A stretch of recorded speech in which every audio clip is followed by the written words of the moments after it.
തെരുവീഥികളിൽ ഒരു അന്തവും കുന്തവും ഇല്ലാതെ ഞാൻ നിൽക്കുകയായിരുന്നു. ഏത് ദിശയിലേക്ക് പോകണമെന്ന് എനിക്കറിയില്ലായിരുന്നു. ചോദിക്കാനാണെങ്കിൽ ഭാഷയും വശമില്ല. പിന്നെ രണ്ടും കൽപ്പിച്ച് മുന്നോട്ട് തന്നെ നടന്നു. ആദ്യം കണ്ടത് പോസ്റ്റുകളാണ്. ഫേസ്ബുക്ക് പോസ്റ്റുകളല്ല, ലാമ്പ് പോസ്റ്റുകൾ. വിവിധ തരം ലാമ്പ് പോസ്റ്റുകളാൽ അലങ്കൃതമാണ് ഈ നഗരം. ആഹാ, എത്ര മനോഹരം! കണ്ടില്ലേ? ഞാനിവിടെ ഈ പാരീസ് നഗരത്തിൽ പോസ്റ്റായി പോകുമോ എന്നതിന്റെ മുന്നറിയിപ്പായി എനിക്ക് തോന്നി. അവസാനം ഞാൻ എത്തി. ഒരുപാട് ജനങ്ങൾ നിൽക്കുന്നത് കണ്ടിട്ട് തന്നെ ആ കാണുന്നത് ആർക് ദി ട്രയംഫ് ആണെന്ന് നിശ്ചയം. അതിൽ ആലേഖനം ചെയ്തിരിക്കുന്ന കൊത്തുപണികൾ കണ്ടില്ലേ? എത്ര രസമായിരിക്കുന്നു! എന്താണ് അവർ അതുകൊണ്ട് ഉദ്ദേശിക്കുന്നത്? ആർക്കറിയാം. ഏതായാലും മുകളിലേക്ക് കയറാൻ ഞാൻ തീരുമാനിച്ചു. അവിടെ നിന്ന് നോക്കിയാൽ പാരീസിന്റെ എല്ലാ വശവും നന്നായി കാണുവാൻ സാധിക്കും.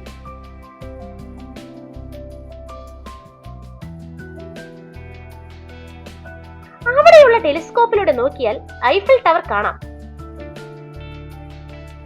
ഞാൻ സൂം ചെയ്ത് കളിക്കുകയായിരുന്നു. മറ്റു സഞ്ചാരികൾ എന്നോട് എന്തെങ്കിലും ചോദിക്കുമോ എന്ന് ഭയന്ന് ഒരു കൂളിംഗ് ഗ്ലാസും വെച്ച് ആർക് ദി ട്രയംഫിന്റെ മട്ടുപ്പാവിൽ ഞാൻ ഉലാത്തിക്കൊണ്ടിരുന്നു.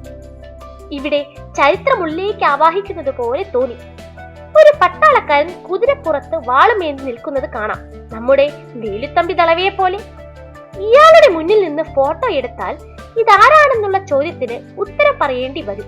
തൽക്കാലം ഫോട്ടോ മോഹം വേണ്ടെന്ന് വെച്ചു പിന്നെയും ഐഫൽ ടവർ ലക്ഷ്യം വെച്ചു മുൻപോട്ട് നടന്നു.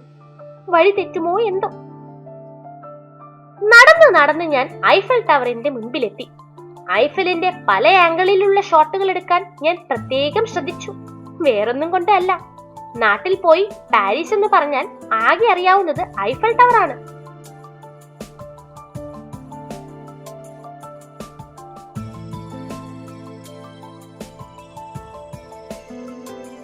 അടുത്ത ദിവസം രാവിലെ ഞാൻ പോയത് ടുലറിസ് ഗാർഡനിലേക്കാണ്.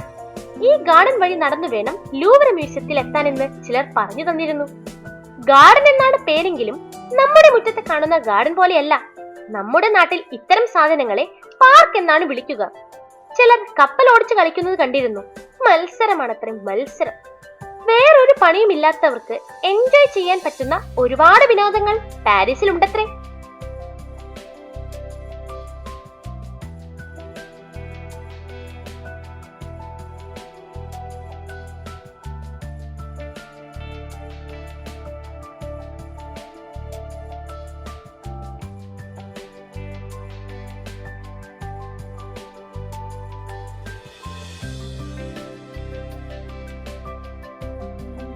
ലൂവർ എന്ന് പറയുന്നത് പാരീസിന്റെ മാത്രം മ്യൂസിയം അല്ല.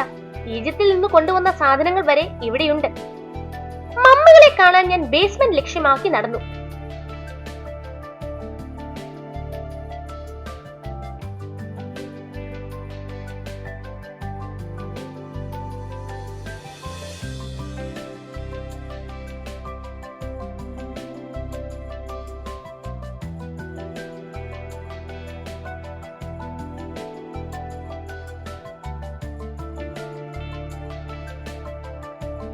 ഇതാണ് Venus de Milo. Michelangelo ഉണ്ടാക്കിയ ശില്പമാണിത്. കൈയില്ലാത്ത അർദ്ധനഗ്നിയായ ഒരു സ്ത്രീ രൂപം. കണ്ടിട്ട് എനിക്ക് തോന്നിയത് പുള്ളിക്ക് കൈ വെച്ച് പിടിപ്പിക്കാനുള്ള സമയം കിട്ടിയില്ല എന്നാണ്. അതിമനോഹരമായ ഒരു ശില്പം. കാനായി കുഞ്ഞിരാമൻ ഉണ്ടാക്കിയ മലമ്പുഴ യക്ഷിയോളം വരില്ലെങ്കിലും ഏകദേശം ആ രൂപമൊക്കെ ഉണ്ട്. ലോകത്തെ ഏറ്റവും വില കൂടിയ പെയിന്റിംഗ് ആയ മൊണാലിസ കാണാനാണ് പിന്നീട് ഞാൻ പോയത്. ബുള്ളറ്റ് പ്രൂഫ് ഗ്ലാസിന്റെ വെളിയിൽ നിന്ന് ഏതാണ്ട് 50 മീറ്റർ മാറി നിന്ന് ഈ ചിത്രഭംഗി ആസ്വദിക്കാൻ നമുക്ക് സാധിക്കുകയുള്ളൂ. എത്ര വിവാദങ്ങളിൽ ഏർപ്പെട്ട പെയിന്റിംഗ് ആണ് എന്റെ മുമ്പിൽ നിൽക്കുന്നത്, അല്ലെങ്കിൽ ഇരിക്കുന്നത്. ഫ്രാൻസ് എന്ന് കേൾക്കുമ്പോൾ ഓർമ്മ വരുന്ന ഏറ്റവും പ്രധാനപ്പെട്ട ഒരു പേരാണ് നെപ്പോളിയൻ ബൊണപ്പാർട്ട്. അദ്ദേഹത്തിന്റെ ശവകുടീരം കാണുവാനാണ് പിന്നീട് ഞാൻ പോയത്.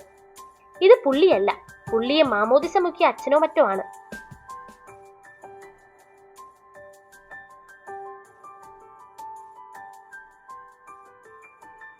പിന്നെ ഞാൻ ലക്ഷ്യമാക്കിയത് നോട്ടർഡാം കത്തീഡ്രൽ ആണ്.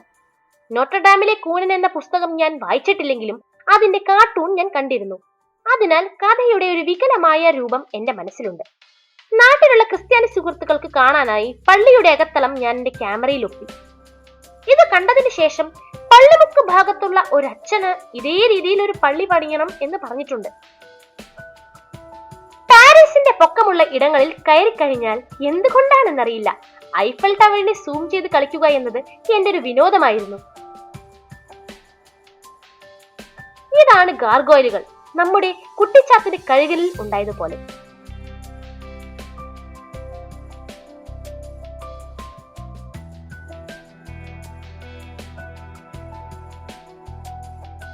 പടികൾ കയറി ഞാൻ കാണാനെത്തുന്നത് കത്തീഡ്രലിന്റെ പള്ളിമണികളാണ്. വലിയ വലിയ ബെല്ലുകൾ. ഇത് മണിയടിക്കുന്ന സമയത്തെങ്ങാനും ഇവിടെ നിന്നാൽ 2 ദിവസത്തേക്ക് ആ മണിയൊച്ച മാത്രമേ ചെവിയിൽ ഉണ്ടാകൂ.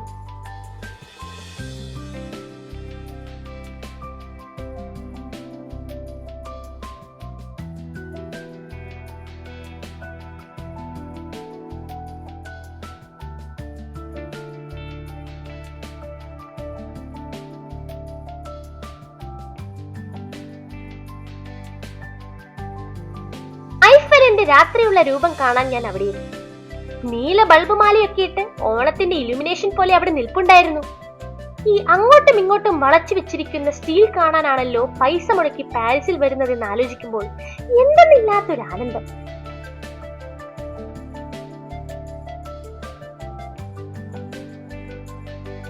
പാരീസിലൂടെ ശാന്തമായി ഒഴുകുന്ന സീൻ നദിയിലൂടെ ഒരു റിവർ ക്രൂസ്. അപ്പോഴും ഐഫലിനെ തിരിഞ്ഞു നോക്കാൻ ഞാൻ മറന്നില്ല. മിന്നിക്കത്തുന്ന ഐഫലിനെയാണ് എനിക്ക് കാണാൻ സാധിച്ചത്.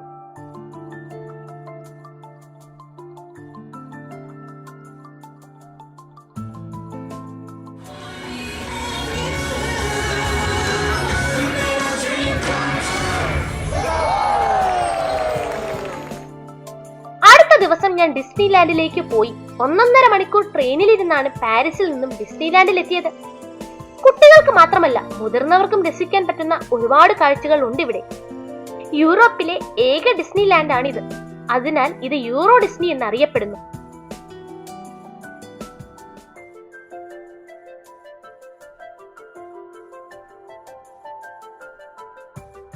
അന്നത്തെ ദിവസം മുഴുവൻ ഡിസ്നിലാൻഡിൽ ചിലവഴിച്ച് അടുത്ത ദിവസം അതിരാവിലെ ഞാൻ പാരീസിനോട് വിട പറഞ്ഞു. സൂം ചെയ്ത് നോക്കിയെങ്കിലും ഫ്ലൈറ്റിൽ നിന്ന് എനിക്ക് ഐഫൽ ടവർ കാണുവാൻ സാധിച്ചില്ല. ഇനി മറ്റൊരു യാത്രയിൽ നമുക്ക് ഒരുമിച്ച് കൂടാം. അതുവരെ bone വോയാഷ്.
Partagez les rêves avec nos amis.